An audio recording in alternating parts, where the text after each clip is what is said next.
Vamos agora para a questão número 3. Fala assim, ó que legal. À luz da legislação que rege a Empresa Brasileira de Serviços Hospitalares, EBSER, marque o item incorreto. Olha lá, o item incorreto sobre a sua finalidade. Finalidade é o que, pessoal? Finalidade é o objeto social. É o objeto social da EBSER. Lembra que eu pedi para você trabalhar esse objeto, que ele tem grande chance de cair na sua prova, né? Nós queremos aqui o item incorreto sobre eles. E aqui, amados, tem um detalhe que eu quero deixar claro pelo sistema da banca examinadora que vai fazer essa prova, perfeito? Quero deixar claro aqui. Olha o que ela diz. A EBSER, eu quero o item incorreto. De todas aqui só tem uma errada. Fala assim, a EBSER realiza prestação de serviço gratuito à comunidade, certo? Ela trabalha com serviço gratuito? Sim, trabalha. A comunidade. De quê? De assistência médica hospitalar, ambulatorial, apoio diagnóstico e apoio terapêutico. Amados, o item A está certíssimo. Ela atua sim com serviço gratuito, de apoio diagnóstico, terapêutico, médico hospitalar e ambulatorial de forma geral, perfeito? B, fala assim, a EBSER realiza prestação a todas as instituições públicas de ensino, as instituições congêneres de serviços de apoio ao ensino. Amados, essa está errada ou essa está certa? Né? Me gerou uma dúvida, interrogação. C, fala assim, a EBSER realiza pesquisa e a extensão ao ensino-aprendizagem de formação de pessoas em todos os campos universitários. Amados, essa, ao meu ver, ela está errada. Mas como que a B me gerou uma dúvida, também vou colocar aqui uma interrogação nela. A D fala assim, a EBSER observará todas as orientações da Política Nacional de Saúde, responsabilidade do Ministério da Saúde e é inserido integral e exclusivamente no âmbito do Sistema Único de Saúde. Certíssimo.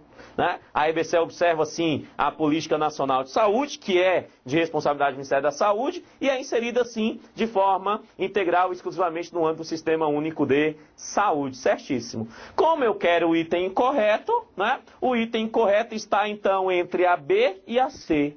E aqui eu quero um adentro com você. Amados, a banca examinadora que vai fazer essa prova, ela cobra algumas questões, que são algumas questões bem chatinhas. São aquelas questões onde que ela entende, né, que o item errado é aquele mais errado, ou o item correto é aquele mais correto. Isso são questões chatas de serem resolvidas. Quando você entrar numa questão e tiver esse tipo de análise, primeira coisa, não brigue com a questão. Porque quem briga com a questão se estressa. E quem se estressa, erra e perde a questão e ainda vai estressado para outras questões e tem grande chance de reprovar. Não brigue com a questão. Utilize, né, da sua inteligência e comece a respondê-la. Então, olha lá, se eu quero a incorreta e eu estou em dúvida em duas, eu preciso encontrar, dentre as duas, qual das duas está mais errada. Qual das duas está mais errada? Tá? Isso é importantíssimo para a hora da prova. Esse tipo de raciocínio é importante para a hora da prova, porque assim eu tenho grande chance de acertar a questão. Professor, mas se tem duas erradas, cabe recurso. Cabe sim. Cabe sim, mas na hora da prova não é momento de ficar pensando em recurso. Na hora da prova é momento de acertar a questão. Se você acertar a questão, ótimo. Se errou a questão, manda a questão para mim que eu faço recurso para você, certo? Mas aprenda um detalhe.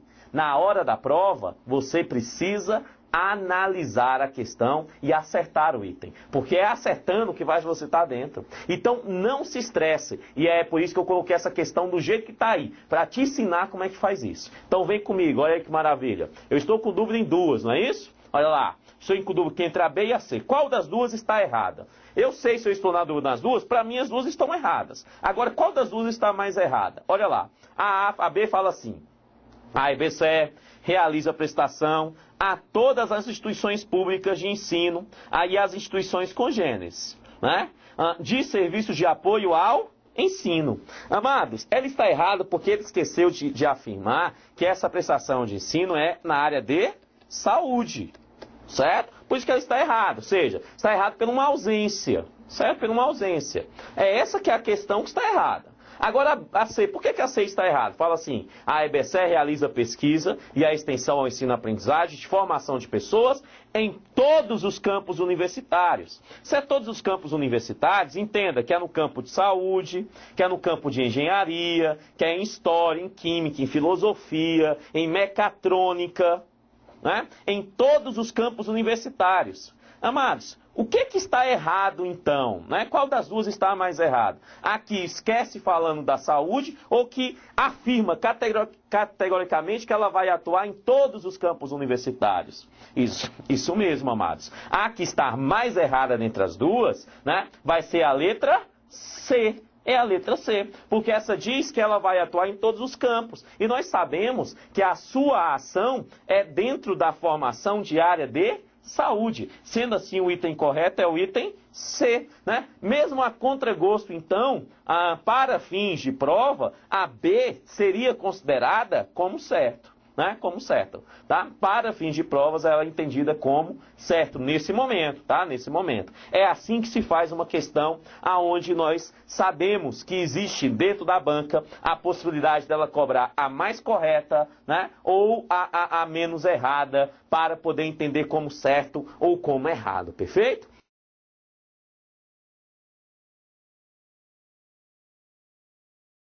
Então vamos lá? Vamos entender o que vem a ser asepsia. Bom, a asepsia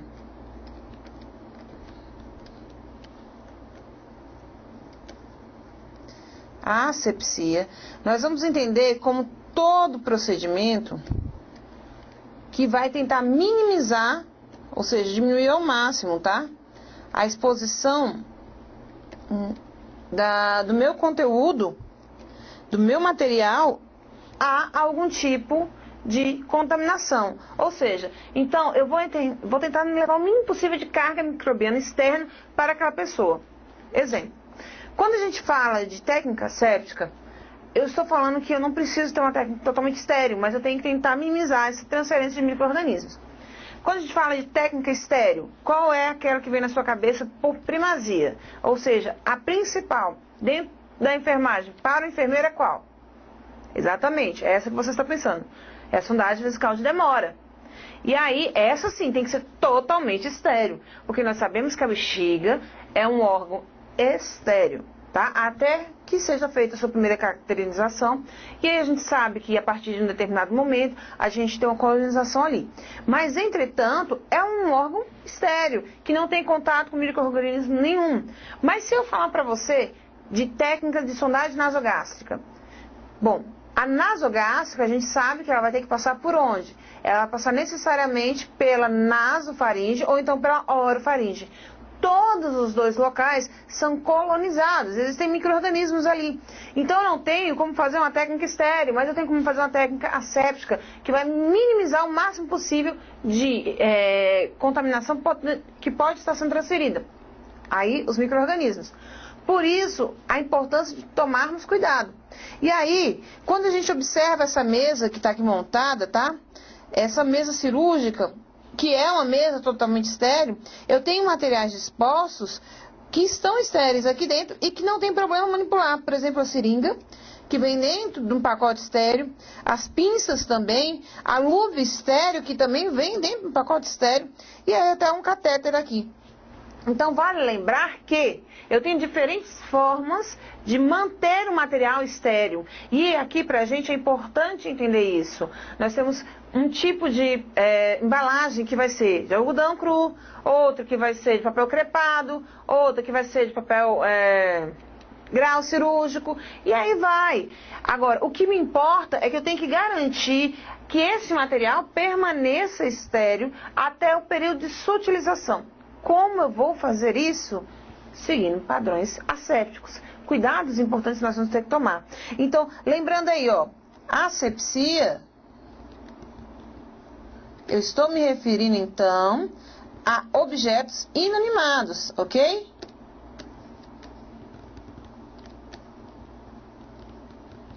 Agora, quando eu falar para vocês de antisepsia,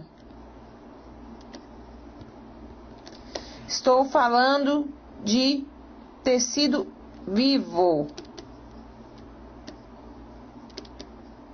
Ou seja, gente, quando eu falo assim, vamos pensar o seguinte: se eu falar que estou fazendo a higienização das minhas mãos, ou seja, estou lavando minhas mãos, eu estou fazendo antisepsia. E aí, quando eu vou auxiliar numa cirurgia que eu sou circulante, eu tenho que fazer a degermação cirúrgica do paciente. Ou seja, eu vou fazer a limpeza com um degermante, seja ele um PVPI, uma clorexidine ou outro de escolha da instituição, ali no local onde vai ser feita a incisão cirúrgica. E eu tenho que ter isso claro. Então, a asepsia é a técnica séptica, é aquilo que vai levar a menor quantidade de contaminação para o ambiente. E eu preciso, na maioria das vezes, manter a esterilidade dos meus instrumentos para garantir essa técnica séptica. Vamos dar continuidade? Então, gente, olha só. O processo de esterilização, ele passa por monitoramento do processo. O que veio ser isso? Eu preciso ter certeza que aquele material que foi encaminhado para ser limpo, depois desinfetado e esterilizado, realmente alcançou o seu objetivo, está estéril.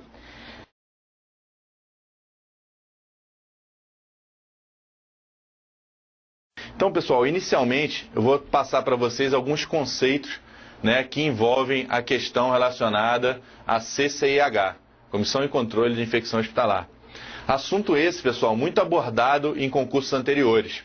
Eu vou tentar passar o máximo para vocês de informação relacionadas a esse processo, ok? É um processo técnico extremamente criterioso e que nós temos como membros dessas comissões técnicos e auxiliares de enfermagem, pessoas atuantes e efetivas nesse segmento. Então vou passar o máximo de conceitos importantes aí para vocês que eu considero importante com relação ao concurso, ok? Então vamos lá, vamos dar uma olhadinha no primeiro vídeo. Contaminação, né? O que é a contaminação? Alguns conceitos aí de infecção hospitalar.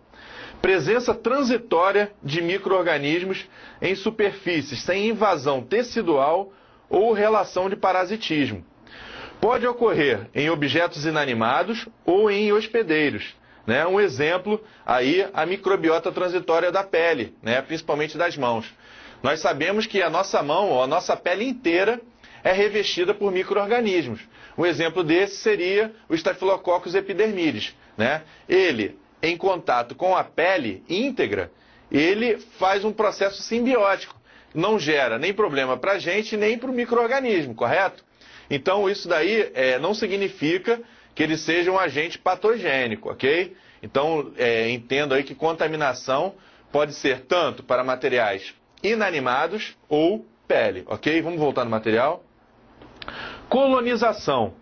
Crescimento e multiplicação de um micro-organismo em superfícies epiteliais do hospedeiro, sem expressão clínica ou imunológica, tá? Desse micro-organismo. Exemplo, microbiota humana normal, tá? Por exemplo, a vagina. Ela é uma parte do corpo extremamente colonizada. Isso não significa que a mulher, por exemplo, tenha algum processo infeccioso, tá? Ela é colonizada, porém colonizada de uma forma natural, fisiológica, ok? Vamos voltar no slide. Infecção. Aí começa o problema, pessoal.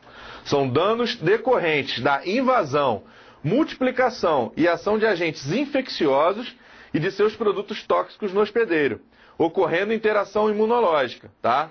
Então, por exemplo, dando sequência aí na questão feminina, né?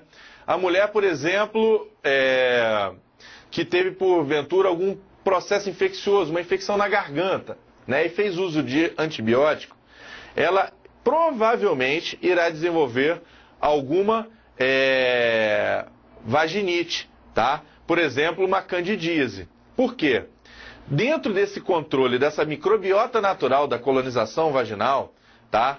Nós temos outros micro-organismos que regulam o crescimento ou não do outro micro-organismo, tá? Então, se ela utilizou o antibiótico para o controle de um processo infeccioso, inevitavelmente ela estará mudando essa microbiota, né? E dos exemplos mais clássicos disso aí seria esse que eu estou dando, né? A gente controlou a infecção em um determinado sítio, por exemplo, a garganta, e descontrolou em um outro sítio, como a vagina, desenvolvendo um outro processo infeccioso ocasionado por fungo, né, como a candidíase, ok? Vamos voltar no nosso material. Infecção endógena. Pessoal, fiquem atentos a essa diferença de infecção endógena para infecção exógena, ok? Endógena é a infecção oriunda da própria microbiota do paciente, ou seja, infecção de enterobactérias imunossuprimidas, tá? Nós temos aí, pessoal, exatamente esse exemplo que eu acabei de dar, tá? Infecção oriunda da própria microbiota, ou seja, a cândida, né, que estava ali, né, na região vaginal da mulher, numa colonização fisiológica, né, a partir de um outro processo, tá, infeccioso, ela desregula, gerando, né, uma infecção endógena, tá, causado por micro-organismos que fazem parte da microbiota residente, ok? Não esqueçam disso, pessoal. É uma dica muito importante. E essa diferenciação pode cair na prova, tá? Não deixem de atentar a esse detalhe. Vamos lá. Infecção exógena. É a infecção que resulta da transmissão a partir de fontes externas ao paciente. Um exemplo aí clássico é a varicela, né? Conhecido popularmente como catapora, tá? Então, ocorreu a contaminação. Dentro do ambiente hospitalar, pessoal, já que nós estamos falando de controle de infecção hospitalar, a maior forma, tá, de transmissão e contaminação ocorre por onde? Através das mãos, pessoal. Principalmente dos profissionais de saúde. Então, nunca esqueçam da questão relacionada à lavagem das mãos. E se te perguntarem qual é a principal ação relacionada ao controle de infecção hospitalar, podem marcar com toda certeza a lavagem das mãos.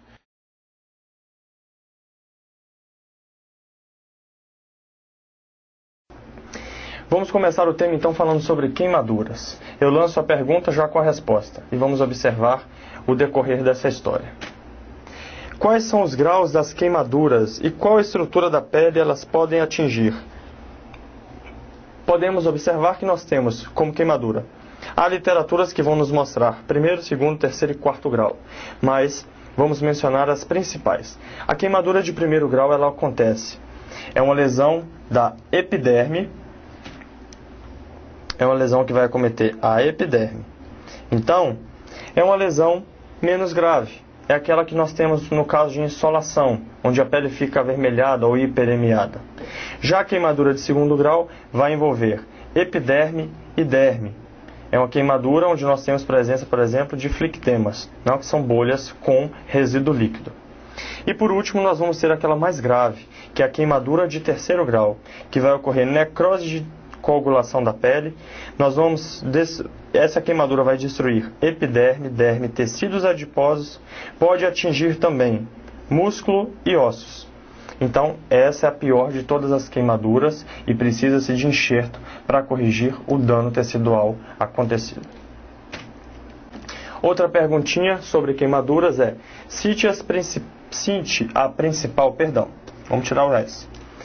principal cobertura usada em queimadura e seu princípio ativo. Nós temos como a principal pomada, tópico, ou a principal cobertura utilizada para queimadura, a sulfadiazina de prata. A sulfadiazina de prata a 1%. Ela vai ser utilizada nas queimaduras porque ela tem um produto que é bacteriostático. Vai fazer com que haja a diminuição do crescimento bacteriano local, proporcionando assim a cicatrização do local da ferida. Então, para queimaduras, eu deixei duas perguntas que são mais comuns em concursos e em avaliações ou provas. Então, é o que tipo ou quais são os tipos das queimaduras e qual é o principal tratamento. Nós temos aí, em geral, a sulfadiazina de prata. Claro que quando a queimadura é de terceiro grau, envolve questão de desbridamento da pele, desbridamento do local afetado, assim como enxertia do local afetado, ok? Vamos agora para um mundo diferente. Vamos falar um pouquinho sobre DSTs, que são doenças sexualmente transmissíveis. A primeira pergunta é sobre doenças sexualmente transmissíveis. O que são elas? E como podemos preveni-las? As doenças sexualmente transmissíveis é a sigla da palavra DST. Elas podem ser prevenidas com o uso de preservativos como camisinhas masculinas e femininas durante o ato sexual, ou não compartilhamento de seringas, não amamentar com leite materno caso a mãe seja portadora de alguma das doenças, por exemplo, o HIV. Então, é muito simples de prevenir uma DST. Basta a mãe, por exemplo, que tem um bebê, fazer o seu pré-natal. Se ela for HIV positiva, ela fazer o pré-natal, tomar o coquetel. E durante o parto, ter um parto cesariano, fora dos riscos de contaminar o bebê. E assim que for amamentar, não usar seu leite, pois ele é contaminado pelo vírus. O bebê deve ser amamentado de outra forma, com algum suplemento alimentar. E em casos de sexo, sempre estar protegido com camisinha. A AIDS tem cura? Em que consiste seu tratamento? Pessoal, infelizmente, a AIDS é uma doença, é o vírus da imunodeficiência adquirida que não possui cura. Existe tratamento. E esse tratamento ele consiste em fazer com que o paciente tenha uma melhor qualidade de vida, fazer com que o paciente prolongue o seu tempo de vida, tendo os mínimos de efeitos colaterais possíveis. O paciente consegue ter uma vida quase que ao normal de anteriormente. Basta ele querer, ele passar a fazer uso das medicações regularmente, evitar bebida alcoólica, praticar atividades físicas e evitar o uso de drogas como cigarro ou drogas ilícitas mesmo. Então o paciente soropositivo ele pode viver de forma quase que normal, porém com a restrição de remédios diários e exames periódicos, ok? Quais são as principais formas de transmissão do vírus HIV? Nós temos aí algumas delas. A relação sexual está disparada. É a principal causa de transmissão do HIV. Nós temos a transfusão sanguínea. Apesar de hoje ser muito raro ou muito difícil acontecer, a transfusão sanguínea ela ainda não caiu de conceito como transmissão do vírus HIV. Nós temos as seringas contaminadas para usuários de drogas. Pessoas que usam as seringas e compartilham no momento do uso dessas drogas correm sérios riscos de adquirir não só HIV, como outras doenças. A gravidez, como eu disse, mães portadoras do vírus, elas devem fazer um pré-natal acompanhado, utilizando o coquetel AZT no momento ou um pouco antes do parto, assim como os cuidados de não amamentar o seu bebê. E evitar objetos contaminados, ou usar os equipamentos de proteção individual caso você seja algum profissional que vai lidar com pérfuros cortantes.